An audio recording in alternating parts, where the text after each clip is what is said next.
नमस्कार दोस्तों, आप सभी का स्वागत है मेरे इस वीडियो सेशन में, जिसमें आज हम क्या है कि भारतीय संविधान का अध्ययन करते चले आ रहे हैं और आज हम केंद्र राज्य संबंधों का अध्ययन करेंगे। क्योंकि ये बहुत बड़ा चैप्टर है तो इसे हम पार्ट टू पार्ट डिवाइड करके पार्ट्स में फिर इसका अध्ययन करेंगे।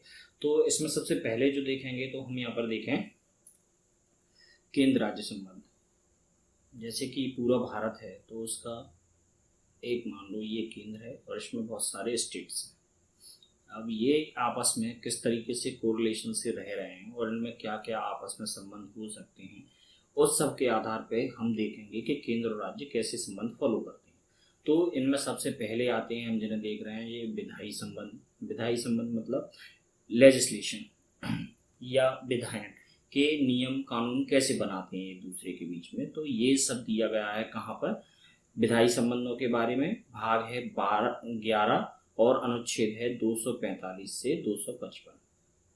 यहाँ ध्यान रखना, पहले जो विधायी संबंध है वो 245 से 255, 256 से 263 तक कौन से हैं, उनके प्रशासनिक संबंध। तो आज हम बस इतना ही अध्ययन करने वाले हैं। कितना, 245 से 255 तक विधायी संबंध और 256 से 263 तक प्रशासनिक संबंध।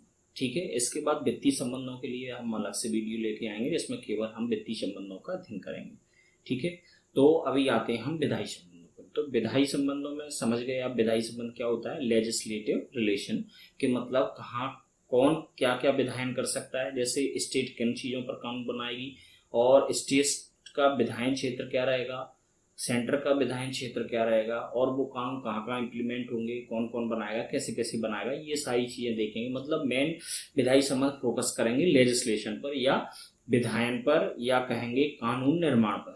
ठीक है, तो ये सब दिया गया है कहाँ, अनुच्छेद 245 से 255 तक भाग 11 के अंतर्गत। ठीक है, अब इनमें हम देखें तो सबसे पहले इनको जो विधायी संबंध है उनको हम 4 चीज़ों में बांट कर डिवाइड करके यहाँ पर अध्ययन करने वाले हैं। एक तो विधायन का क्षेत्रीय विस्तार। के क्षेत्रीय विस्तार क्या क्या है, तो विधायन के क्षेत्रीय विस्तार में देखें तो हम केंद्र का कानून क्या रहेगा, केंद्र का कानून क्या रहेगा, किसी भी क्षेत्र, संसद जो केंद्र है, संसद है, उसको क्या अधिकार है कि वो किसी भी क्षेत्र पर कानून बना सकता है। किसी भी क्षेत्र के अंतर्गत क्या क्या आ जाएगा, देखो केंद्र तो आएगा ही आएगा, उसके बाद क्या आएगा, स्टेट भी आएगा, उसमें स्टेट भी आएगा। संसद किस किस के लिए कानून बना सकता है, तो राज्य, संघ शासित क्षेत्र और अन्य अधिग्रहित क्षेत्र। मतलब जो पूरा संघ आएगा उस पर कौन विधायन के क्षेत्रीय अधिकार किसको प्राप्त होंगे, संसद को प्राप्त होंगे। ठीक है, और जो राज्य का विधायी क्षेत्र होगा वो क्या होगा, राज्य का विधायी क्षेत्र केवल राज्य का क्षेत्र होगा। जैसे कोई राज्य है, ये जो राज्य है तो इसका जो विधायन होगा वो केवल इसी राज्य में फॉलो होगा, जबकि जो केंद्र कानून बनाएगा वो सभी राज्यों में, इसके बाद संघ शासित क्षेत्रों में और अन्य कृषि अधिग्रहित क्षेत्र में जो कोई अधिग्रहित किया जाएगा उस क्षेत्र में भी के लिए भी संसद कानून बना सकती है। तो इसीलिए संसद की विधायन की शक्तियां राज्य की विधायन शक्तियों की तुलना में बहुत ज्यादा है, क्योंकि राज्य एक सीमित क्षेत्र है जबकि केंद्र या संसद को क्या है कि संसद को अधिक अधिकार प्राप्त हैं लेजिस्लेशन के। इसके बाद हम देखेंगे कुछ जो अतिरिक्त क्षेत्रीय विधान हैं, जैसे कि भारतीय कोई परिसंपत्तियों का अर्जन करते हैं कहाँ पर, विदेशों में, तो उनके संबंध में भी कोई नियम बनाने हैं तो अतिरिक्त क्षेत्रीय विधान है वो भी कौन बनाएगा, केंद्र बनाएगा। तो केंद्र के बारे में समझ गए। संसद कौन कौन सी विधियां बना सकती है, किस पर लागू होंगी, वो राज्यों के बारे में, केंद्र शासित प्रदेशों के, अधिग्रहित क्षेत्रों के और इसके अलावा अतिरिक्त क्षेत्रीय विधान। अर्थात जो अतिरिक्त क्षेत्रीय विधान, जैसे कि भारतीय हैं वो कहीं और रह रहे हैं तो उनके लिए जो नियम बनाए जाएंगे वहां रह रहे हैं उनके लिए, तो वो अतिरिक्त क्षेत्रीय विधान के आएंगे, क्योंकि वो वहां का विधायन की जो सीमा है वो भारत के क्षेत्र में नहीं है, तो वो अतिरिक्त क्षेत्रीय विधान है। लेकिन उसके लिए कानून बनाने की शक्ति किसके पास है, संसद के पास है। और राज्य का क्षेत्र विधान का विस्तार कहाँ पे है, राज्य द्वारा बनाए गए कानून कहाँ पर लागू होंगे, केवल राज्य में लागू होंगे। संसद के हो गए और राज्य के हो गए। तो ये तो हो गया विधायनों का क्षेत्रीय विस्तार। ठीक है, ये विधायन का क्षेत्रीय विस्तार कंप्लीट हुआ अपना। कहाँ पे, एक तो संसद का देखा हमने यहाँ पे, संसद का, और दूसरा कौन, राज्य का। राज्य विधानमंडल का। तो राज्य विधानमंडल का केवल राज्य क्षेत्र में, संसद का कहाँ पर, राज्य में, केंद्र शासित प्रदेशों में और अधिग्रहित क्षेत्रों में। इसके बाद संसद को अतिरिक्त क्षेत्रीय विधान बनाने की भी पावर दिए गए हैं। इसके बाद आएगा क्या, ये तो हो गया क्या, ये बताना कि वो किस किस क्षेत्र में उनके कानून लागू होंगे। अब ये कि कौन से कानून बना सकते हैं वो देखेंगे। तो वो कहाँ पे, विधायी शक्तियों के बंटवारे में, कि केंद्र को कौन कौन सी विधायी शक्तियां प्राप्त हैं और राज्य को कौन कौन सी विधायी शक्तियां प्राप्त हैं, और कौन कौन सी ऐसे विषय हैं जिन पर दोनों कानून बना सकते हैं। ठीक है, तो वो हम यहाँ देखेंगे विधायी शक्तियों के बंटवारे में। यहाँ पे विधायन के क्षेत्रीय विस्तार में एक्सेप्शन भी हैं, कुछ अपवाद हैं जिन्हें हम देखें।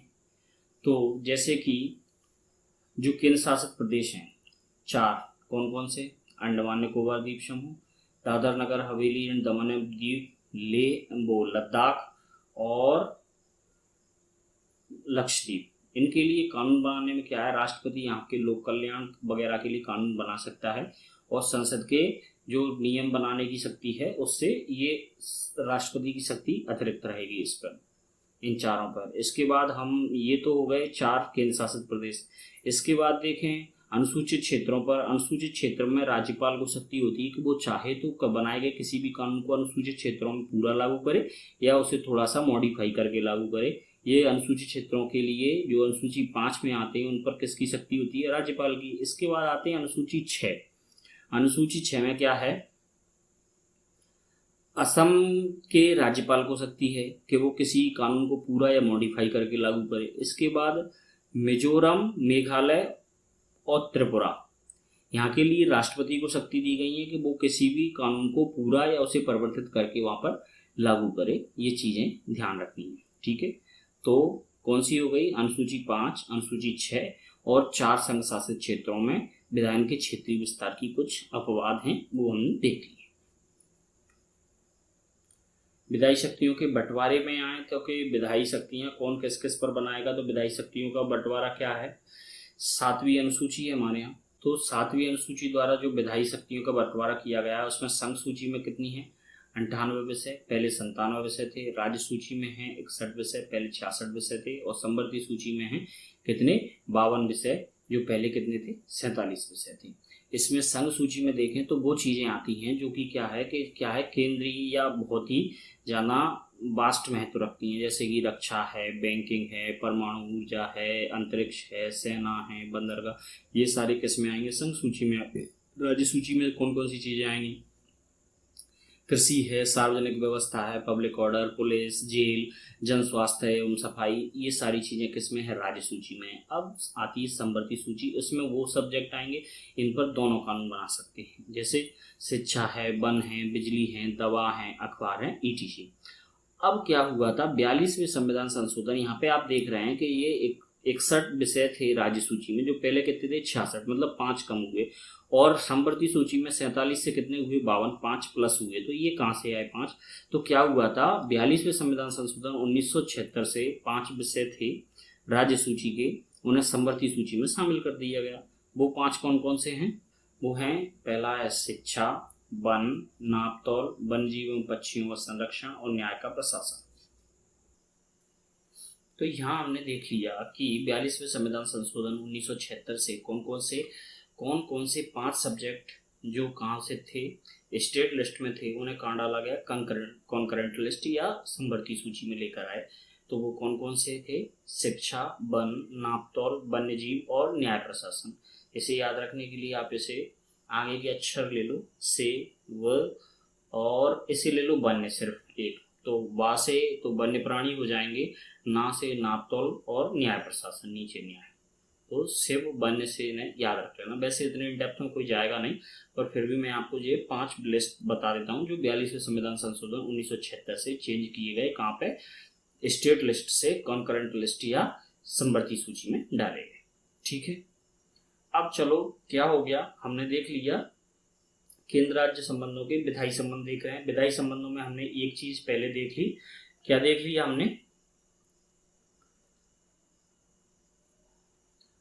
हमने देख लिया है कि विधायन का क्षेत्रीय विस्तार देखा पहले तो कि कौन कौन सा क्षेत्र था, फिर देख लिया हमने विधायी शक्तियों का बंटवारा देख लिया।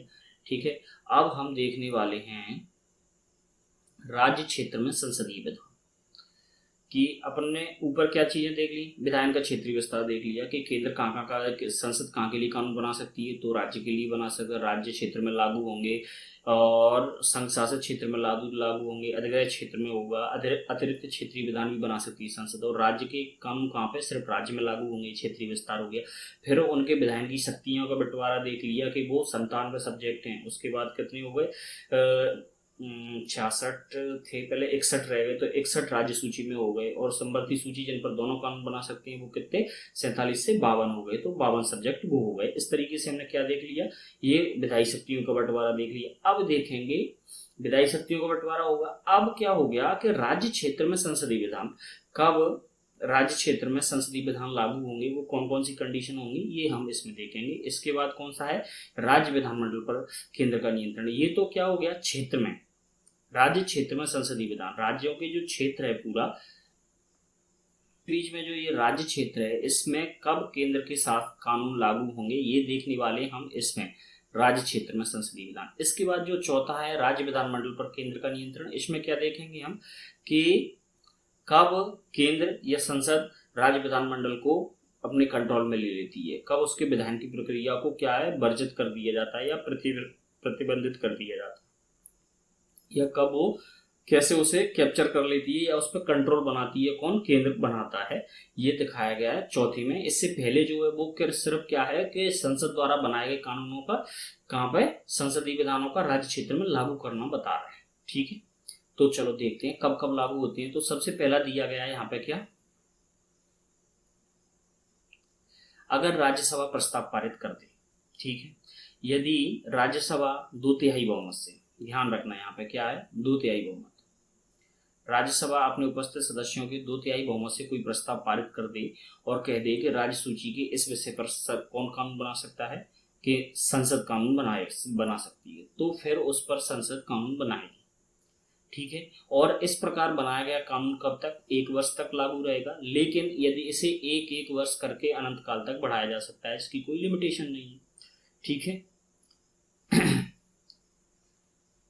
ये होगा यहाँ पे 2/3 बहुमत, और 2/3 से 1 वर्ष करके इसे क्या है, अनंत काल तक बढ़ाया जा सकता है।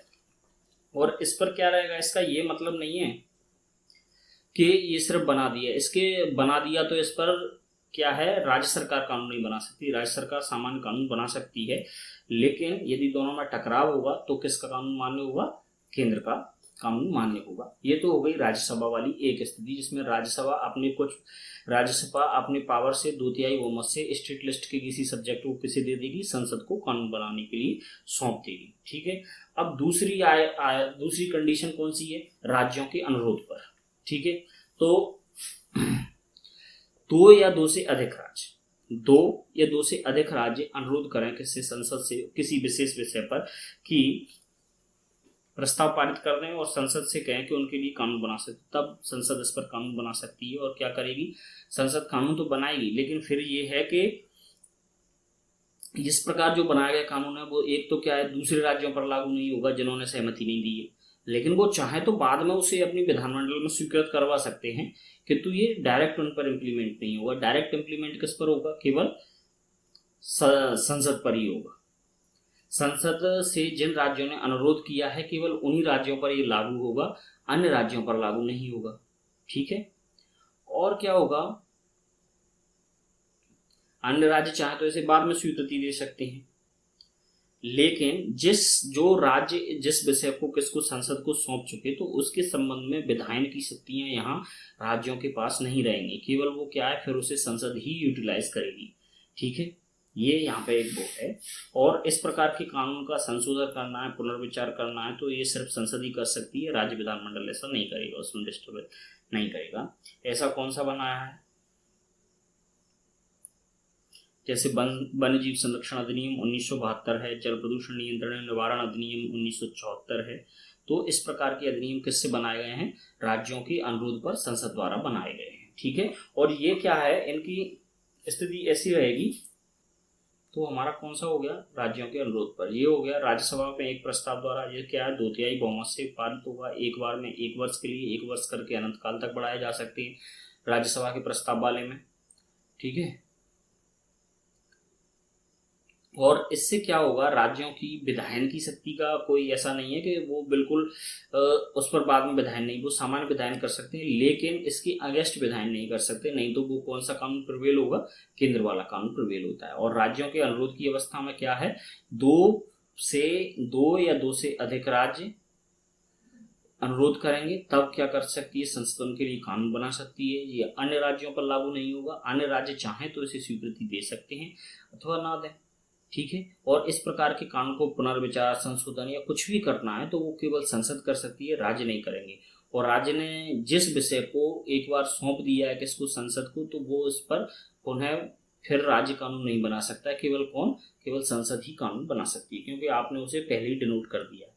तो इससे कौन कौन से बने, वन्यजीव संरक्षण अधिनियम 1972 बनाया, और जल प्रदूषण नियंत्रण एवं निवारण अधिनियम 1974 बनाया गया, ठीक है। इस प्रक्रिया से फिर आती है राष्ट्रीय आपातकाल के दौरान।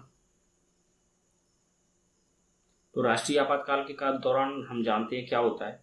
राष्ट्रीय आपातकाल के दौरान सारी शक्तियां, विधायी शक्तियां किसके पास चली जाती हैं, केंद्र में चली जाती है, और संघीय व्यवस्था एकात्मक व्यवस्था में परिवर्तित हो जाती है, ठीक है। और राष्ट्रीय आपातकाल के दौरान क्या हुआ, संघ ने कोई भी विधायन किया वो राष्ट्रीय आपातकाल के खत्म होने के 6 महीने बाद स्वतः ही निरसित हो जाएंगे। इसके बाद आता है राष्ट्रपति शासन के दौरान।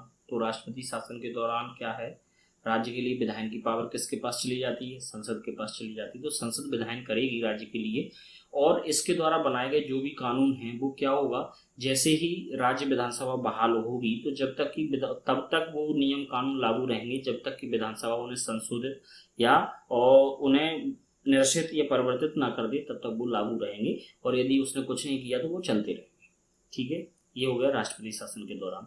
इसके बाद है अंतर्राष्ट्रीय समझौतों को लागू करने के लिए, किसी अंतर्राष्ट्रीय समझौते को लागू करना है तो ऐसे में राज्यों को ये बात माननी ही पड़ती है। इसके लिए संसद राज्यसूची के किसी भी विषय पर कानून बना सकती है। तो ये हो गए कब, जब राज्य क्षेत्र में, राज्य के क्षेत्र में संसद द्वारा बनाए गए कानून लागू होंगे। कब, जब या तो राज्यसभा कर आग्रह कर दे, या फिर 2 या 2 से अधिक राज्य जाकर आग्रह कर लें, या राष्ट्रीय आपातकाल हो, या राष्ट्रपति शासन हो, या अंतर्राष्ट्रीय संधि समझौते लागू करने हो। ये 5 कंडीशंस रहेंगी, 5 कंडीशन, ठीक है।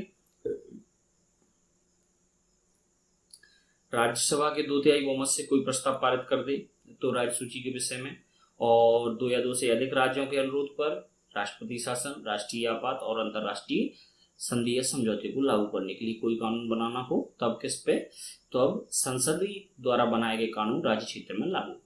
अब आता है राज्य विधानमंडल पर केंद्र का नियंत्रण। तो राज्य का जो विधानमंडल है उस पर केंद्र कैसे नियंत्रण करता है वो हम इसमें देखेंगे। तो वो कैसे नियंत्रण करता है,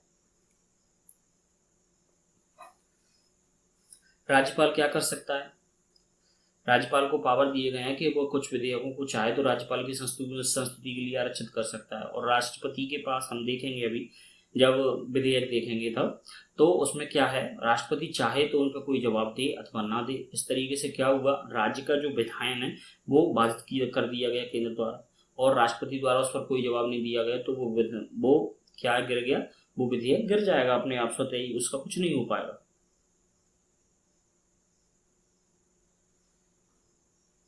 राज्य सूची से संबंधित कुछ विधेयक ऐसे हैं जो केवल राष्ट्रपति की सहमति से ही लाए जा सकते हैं, ठीक है। जैसे कौन सा है, व्यापार वाणिज्य की स्वतंत्रता पर प्रतिबंध लगाने संबंधी जो विधेयक है वो कब लाए जाएंगे, किस पर कब लाए जाएंगे, राष्ट्रपति की पूर्व अनुमति पर ही लाए जाएंगे, अंतर नहीं जाएंगे। और तीसरा, वित्तीय आपातकाल के समय क्या करेगा, तो राज्य विधानमंडल पर केंद्र का नियंत्रण कब कब होगा, यह हमने देख लिया कब, जब या क्या कर कैसे करते हैं नियंत्रण।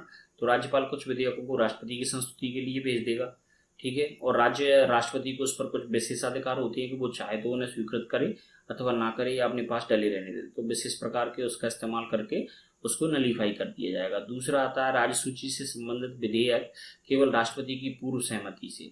कुछ राज्य सूची के विषय ऐसे हैं जिन पर जो अधिनियम लाए जाएंगे वो राष्ट्रपति की पूर्व अनुमति से लाए जाएंगे। जैसे कि व्यापार वाणिज्य की स्वतंत्रता पर प्रतिबंध लगाने संबंधी कोई विधेयक होता है तो वो कहाँ से लाया जाता है, केवल राष्ट्रपति की पूर्व अनुमति पर ही लाया जाता है, ठीक है। और तीसरा है यहाँ पर वित्तीय आपात। वित्तीय आपात, वित्तीय आपात के समय क्या करेगा? राष्ट्रपति, राज्यपाल वहां के सारे वित्तीय जितने भी वो नियम विधेयक हैं राज्य के, वो सारे किसके लिए? राष्ट्रपति की संस्तुति के लिए नोटिफाइड कर दिए जाएंगे कि राष्ट्रपति की अनुमति के बाद ये लागू होंगे। इस तरीके से क्या है, राज्य विधानमंडल पर केंद्र अपना कंट्रोल बनाए रखता है। ठीक है, ये क्या हो गए हैं हमारे विधायी संबंध। ठीक है,